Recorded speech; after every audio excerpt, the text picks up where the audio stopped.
You seem to know a lot about how teenagers think, kind of like John Hughes to my parents' generation. How do you feel about that?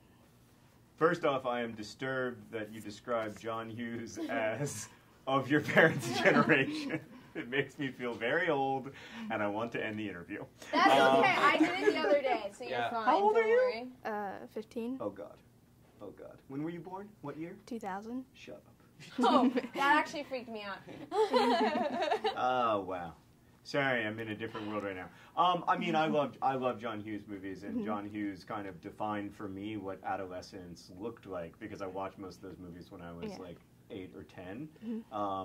So obviously I'm very flattered by that comparison, but you know, I think that I just try to take my characters seriously, and I feel like that's all I can do is to try to write the best story that I can and try to treat the characters in my novels as people with rich inner lives as best I can. He doesn't write down to people. He doesn't think like, oh, because they're 15 or 16, I should write for dumb it down for 15 or 16-year-old. He makes them come to his level, and you guys all do. You know? Well, I mean, I think 15-year-olds are really smart. Yeah. Like, they're tremendously intellectually curious, and maybe they have a different approach to some of the big questions about being a person. But there's nothing that's out of their reach, I think. Okay. This one's to you. How do you appreciate the way John Green writes female characters? I can't explain or express how grateful I am for John and his characters. I mean, at this age, it's so hard to find a role that is actually a real, it's like it makes sense as a real person. Like, a lot of the times you just read girls' characters based on the way they look, and it's like in their description, and that's it, and that's as far as it goes the whole movie. And so for John to kind of open up this world and bring in this audience that's watching these different characters that can actually relate to the girls, and they're not just seeing one thing and saying, well, I'm not like that, so that makes no sense to me. Like, I don't understand, why aren't I like that? It's not right.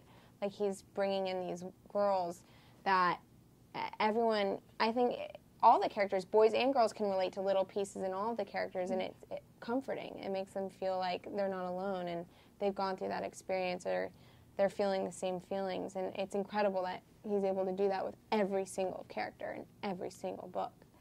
Thanks, Halston. You're welcome. It's true. How long did it take to shoot the road trip, and what's your favorite van story? Favorite what? Van story. Van story? Yeah. Took a little while to film the road trip, and a little longer because I'm not such a good driver. I got my license about 4 days before we started shooting. Do you have your license yet? No. Yeah. Well, and yet somehow you are already a better driver than me. I'm the worst driver you've ever seen. But one of my favorite van stories was one of the first days when they blocked off the highway, and we all hung out. It was when we first were getting to all love each other, and it was like post-cow hitting scene or something. That was great. Okay. Okay. Do you like the pressure of being the lead actor or the freedom of the supporting role?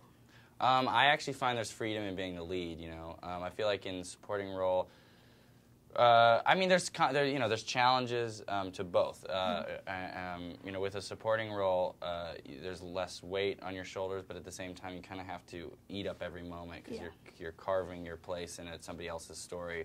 Whereas with a lead actor, you kind of let them, you kind of can let the story take you, but you have to stay completely focused and concentrated every minute, you know, because you're on set every day, 12 hours a day, and you're kind of telling the story's being told through you.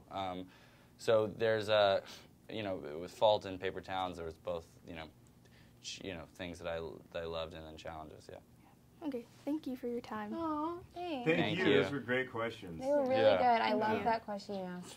Yeah, it was really a pleasure. Okay, Yeah. Me too.